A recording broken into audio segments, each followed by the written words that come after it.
আপনি হয়তো আপনার কাছের কোনো বন্ধুকে, যোগ্য কোনো বন্ধুকে কোনো কাজে নিয়োগ করতেই পারেন, সেটা সমস্যা না। সমস্যাটা তখন যখন সেই বন্ধু আপনার সেই ফায়দা নিয়ে লুটপাট করছে আর আপনি চোখ বন্ধ করে আছেন। এরকমটা যখন হচ্ছে তখন এই গণ-অভ্যুত্থান আপনাকে প্রশ্নবিদ্ধ করছে। গণ-অভ্যুত্থানের নামে ক্ষমতায় গিয়ে আপনি এটা করতে পারেন না। এবং যখন কোনো দলের কোনো রাজনৈতিক কর্মী এরকম লুটপাটের সঙ্গে জড়িত রাজনৈতিক নেতারা জানার পরে তাকে শুধু অব্যাহতি দেন, তার বিরুদ্ধে কোনো রাজনৈতিক তার বিরুদ্ধে কোনো ফৌজদারি মামলা হয় না বা অর্থ আত্মসাতের মামলা হয় না, তখনও বুঝতে হবে সে কিন্তু বহাল তবিয়তেই আছে।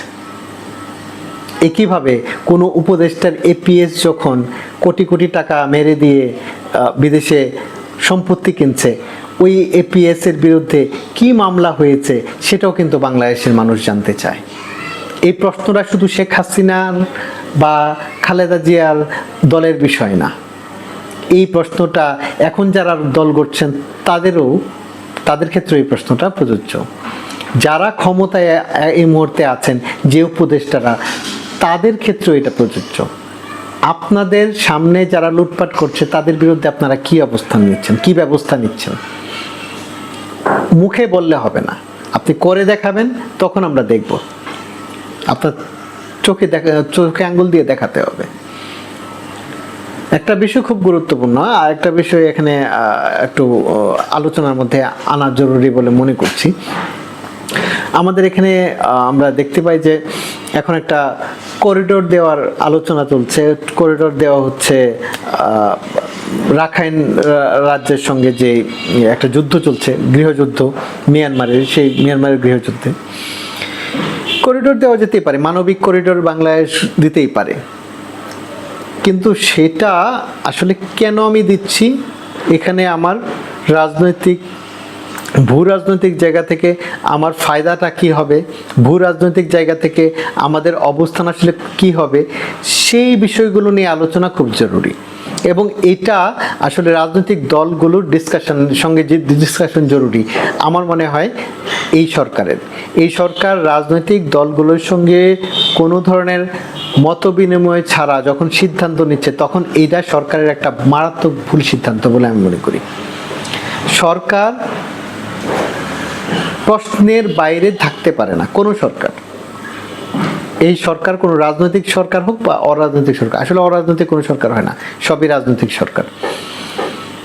হয়তো এই সরকারের কোনো দল নেই, কিন্তু এই সরকার অবশ্যই যখন কোনো সিদ্ধান্ত নিতে যাচ্ছে রাষ্ট্রীয় পরিসরে, অবশ্যই রাজনৈতিক দলগুলোর সঙ্গে মত বিনিময় জরুরি ভিত্তিতে এই আলোচনা তোলা দরকার রাজনৈতিক দলগুলোর সঙ্গে। এছাড়া এ ধরনের করিডোর আসলে বাংলাদেশ একটা যুদ্ধ টেনে আনার শামিল। এই ধরনের করিডোর কোনোভাবেই গ্রহণযোগ্য হতে পারে না। আলোচনা করুন, আপনারা এর সমস্যাগুলো খতিয়ে দেখুন, আলোচনা করুন বাংলাদেশের বিশেষজ্ঞদের সঙ্গে, যারা আন্তর্জাতিক বিশেষজ্ঞ আছেন। বাংলাদেশে অনেক এরকম আন্তর্জাতিক বিশেষজ্ঞ আছেন, তাদের সঙ্গে কথা বলুন। আমার মনে হয় না কেউ এই প্রস্তাবের পক্ষে মত দিবেন। এই ধরনের করিডোর বাংলাদেশের কখনোই দেওয়া উচিত না, এটা যুদ্ধ টেনে আনার মতো অবস্থা। আরেকটা বিষয়, এর সঙ্গে অনেকটা সম্পর্কিত বলা যায়, যে রাজনীতির সঙ্গেই সম্পর্কিত। সম্প্রতি আমরা দেখেছি যে সংস্কৃতি উপদেষ্টা মোস্তফা সরোয়ার ফারুকীর একটা মতবিনিময়, সাংবাদিকদের সঙ্গে মতবিনিময়ের মধ্যে কয়েকজন সাংবাদিক গণ-অভ্যুত্থান, গণহত্যা এগুলো নিয়ে প্রশ্ন তুলেছেন। তারা আসলে কোন বিষয়টা তুলেছেন, সাংবাদিকের অধিকার সম্পর্কে অবশ্যই আমাদের সচেতন থাকতে হবে। সাংবাদিকদের অধিকার নিয়ে কথা বলতে হবে, সাংবাদিকদের সেই অধিকার আছে প্রশ্ন করার। কিন্তু আপনি একটা গণহত্যার পক্ষে অবস্থান নিবেন, এইটা সাংবাদিকতার নামে আপনি করতে পারেন না। আপনি যখনই এই সাংবাদিকতার নামে এই অবস্থান নিচ্ছেন, তখনই বুঝতে হবে আপনি আসলে একটা গণহত্যার পক্ষে অবস্থান নিচ্ছেন। সেটা সাংবাদিকতার কাজ না। সাংবাদিকতা মানে এই না শুধু প্রশ্ন করা, সাংবাদিকতা সেইটা যেখানে আপনি জনগণের পক্ষে থেকে প্রশ্ন করছেন। আপনি প্রশ্ন করতে পারেন যে আহত যারা হয়েছে তারা কেন এখনো কাতরাচ্ছে, তাদের কেন সুচিকিৎসা হচ্ছে না, যারা শহীদ হয়েছে সেই শহীদ পরিবারগুলো আসলে কি পেয়েছে। একজন শহীদের মেয়েকে দলবদ্ধ ধর্ষণের পর সে আত্মহত্যা করে, এইগুলো নিয়ে প্রশ্ন করুন আপনারা, তাহলে আমি বুঝবো সেটা সাংবাদিকতা হয়েছে। আমি সেই সাংবাদিকের পক্ষে দাঁড়াতে চাই যেই সাংবাদিক বাংলাদেশ ক্রিকেট বোর্ডের যে প্রধান ফারুক, সেই ফারুকের কোটি কোটি টাকা লুটপাটের কথা সামনে এনেছে। সেই সাংবাদিকের পক্ষে আমরা, রিয়াসাতের পক্ষে। ওই সাংবাদিকের পক্ষে না যেই সাংবাদিক গণহত্যার পক্ষে দাঁড়াচ্ছে, দীপ্ত টিভির ওই সাংবাদিকের পক্ষে আমরা দাঁড়াতে পারি না। ওই সাংবাদিক আসলে গণহত্যার অংশীদার কোনো না কোনোভাবে। পরবর্তীতে বেরিয়েছে ওই সাংবাদিক আওয়ামীপন্থী সাংবাদিক ছিলেন, এবং আওয়ামীপন্থী সাংবাদিক আরও অনেকে থাকতে পারেন, কিন্তু গণহত্যার পক্ষে যেই কথা বলবে তার বিরুদ্ধে কোনো ধরনের ছাড় দেওয়ার কোনো সুযোগ নেই। এইখানে আমি ওই সাংবাদিকের প্রশ্ন করার পক্ষে আমি দাঁড়াতে পারি না। এটা প্রশ্ন না, এটা গণহত্যার অংশীদার হওয়া। আপনি মুস্তফা সরোয়ার ফারুকীকে প্রশ্ন করতে পারেন যে আপনি আপনার মন্ত্রণালয়ের অধীনে আপনি কি করছেন, আপনি সেটা নিয়ে দায়বদ্ধ আছেন কিনা, সেগুলো নিয়ে প্রশ্ন করুন তাকে। তার যদি কোনো গোপন কিছু আপনি পান সেটা প্রকাশ্যে আনুন, কিন্তু গণহত্যার পক্ষে অংশীদারিত্ব নিতে পারেন না আপনি। এর মধ্য দিয়ে আসলে আপনার সাংবাদিকতার নৈতিক অবস্থানের পতনটাকে আপনি দেখাচ্ছেন। এবং বাংলাদেশে সাংবাদিকতার নৈতিক অবস্থানের এই পতন আমরা এর আগে বহুবার দেখেছি। শেখ হাসিনার সময়ে তুষামদি করা সাংবাদিকদের আমরা খুব ভালোভাবে চিনি, এবং তুষামদি করা জয়ী মামুনরা এখনো বহাল তবিয়তে আছে। সেই সাংবাদিকরা সাংবাদিক পরিচয় দিতে পারেন না, কার্যত তারা সাংবাদিকতার নৈতিকতা হারিয়েছেন, নৈতিক অবস্থান হারিয়েছেন। এইটাও কিন্তু আমাদের রাজনীতির জায়গা থেকে এসেছে। এই যে সাংবাদিকতার অবক্ষয়, এটা আমাদের রাজনৈতিক যে অবক্ষয় সেটারই বহিঃপ্রকাশ। আপনি ভারতের সাংবাদিকতায় যদি দেখেন একই জিনিস পাবেন। ভারত যখন অনৈতিকভাবে বাংলাদেশের ওপর সবকিছু চাপিয়ে দিচ্ছে, আবার এটাকে বলছে বন্ধু রাষ্ট্র। বাংলাদেশের শেখ হাসিনার যখন গণহত্যা চালাচ্ছে তখন বলছে এটা বাংলাদেশের অভ্যন্তরীণ বিষয়। যখন হাসিনাকে উৎখাত করা হলো তখন বলছে যে ভারতের এখানে হস্তক্ষেপ করতে হবে। এ ধরনের কথাবার্তাগুলো যখন কথিত মূলধারার সাংবাদিকরা, ভারতের মূলধারার সাংবাদিকরা যখন বলছে, তখন বুঝতে হবে এটা ভারতের হিন্দুত্ববাদী যে অবক্ষয়, সেই অবক্ষয়ের অংশ।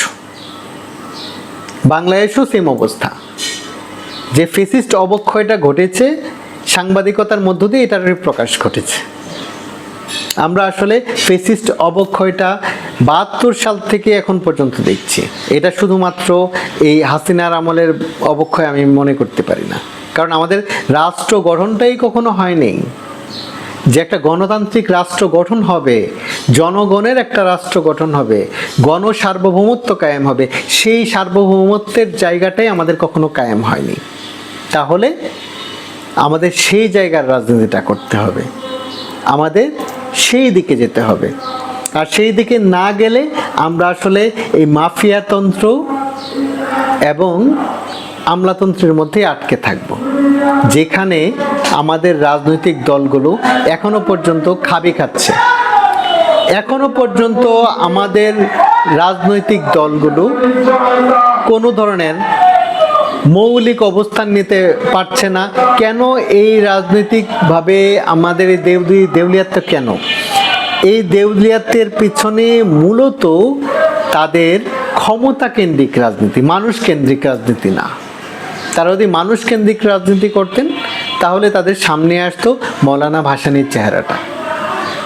তা কিন্তু তাদের সামনে হয়তো ওই চেহারাটা ভাসে না, তাদের সামনে হয়তো শেখ হাসিনা বা শেখ মুজিবের চেহারাটাই ভাসে, এবং তারা হয়তো ওইরকম শোডাউনের রাজনীতিটাই এখন পর্যন্ত করতে চান বা করেন, বা আদর্শগতভাবে তারা সেই জায়গায় অবস্থান করছেন। আমাদের এখানে একটা বড় সমস্যা আছে রাজনৈতিক জায়গাতে। কেউ কেউ মনে করেন যে আদর্শ ভিত্তিক দল গঠন করা না হলে তারা যা খুশি তা করতে পারেন, তারা যে কোনোভাবে ক্ষমতা কেন্দ্রিক রাজনীতি করতে পারেন। না, আপনি তা করতে পারেন না। আদর্শ বলতে আপনি আসলে কি বুঝেন? আমরা আদর্শ বলতে কি বুঝি? একটা কমিউনিস্ট পার্টি বলতে যদি আপনি একটা আদর্শ বুঝেন, যদি আপনি একটা ধর্মকেন্দ্রিক রাজনীতির জায়গা থেকে একটা ধর্মকেন্দ্রিক রাজনীতির আদর্শ বুঝেন, তাহলে একটা আপনি যদি মানে মধ্যপন্থী নিজেদেরকে দাবি করেন, তাহলে আপনার রাজনীতিটা কি হবে? মধ্যপন্থী কোনো রাজনীতি হতে পারে না। আপনি হয় কোনো একটা আদর্শ ভিত্তিক রাজনীতি আপনাকে করতে হবে। সেই আদর্শটা কি? মধ্যপন্থী কোনো আদর্শ না। আদর্শিক রাজনীতির জায়গাটা হচ্ছে শুধু ওই কমিউনিস্ট রাজনীতি আর ধর্মকেন্দ্রিক রাজনীতি না। আপনি মানুষ কেন্দ্রিক রাজনীতি করেন না ভাই, মানুষ কেন্দ্রিক রাজনীতি করেন, এই মানুষটাকে আপনি আদর্শ হিসেবে নেন, মানবিকতাকে আদর্শ হিসেবে নেন। আপনি বাংলাদেশের মানুষের জন্য রাজনীতি করেন, বাংলাদেশের মানুষের জন্য রাজনীতি করলে বাংলাদেশের মানুষই আপনাকে তার দায়িত্বে নিয়ে যাবে। আপনাকে আলাদাভাবে নির্বাচন করে গলা ফাটাতে হবে না, এবং নির্বাচনী শোডাউনও দিতে হবে না। আপনি এই 24-এর গণঅভ্যুত্থানের পরে কোন দল কতবার কৃষক শ্রমিকের কাছে গিয়ে যেতে পেরেছেন? একটু আপনাদের দলের জায়গা থেকে একবার চিন্তা করেন। আমার তো মনে হয় না যে মূলধারার যে রাজনৈতিক দলগুলো আছে তারা কৃষক শ্রমিকের জায়গাতে তাদের আন্দোলন, তাদের দাবি দাওয়া নিয়ে কখনো কোনো সংগ্রাম তারা করতে চেয়েছেন।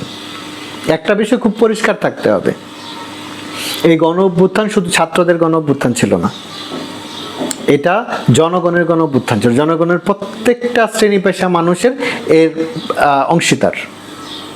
তাহলে যেই খেটে খাওয়া মানুষগুলোর জন্য, এই যে খেটে খাওয়া মানুষগুলোর ছেলে মেয়েরাই কিন্তু আপনারা, যারা এই গণঅভ্যুত্থানের নেতৃত্ব দিয়েছেন। আপনারা আপনার বাপ চাচাদের দিকে তাকিয়েছেন কি গণঅভ্যুত্থানের পরে? সেইটা করা দরকার, সেটা আমাদের রাজনীতি হওয়া দরকার, এবং আদর্শ সেটাই। বাংলাদেশপন্থী রাজনীতি বললেই হয় না, বাংলাদেশপন্থী রাজনীতির কথা বলে কোনো লাভ নেই। আপনার বলতে হবে বাংলাদেশের, গোটা বাংলাদেশের মানুষের আকাঙ্ক্ষা, সেই গণসার্বভৌমত্বের রাজনীতি আপনার করতে হবে। এটাই আপনার আদর্শ হওয়া উচিত। আর এর বাইরে যদি হয় তাহলে সেই রাজনীতিতে আসলে খুব বেশি কার্যকর ভূমিকা কেউ রাখতে পারবে না। ধন্যবাদ সবাইকে।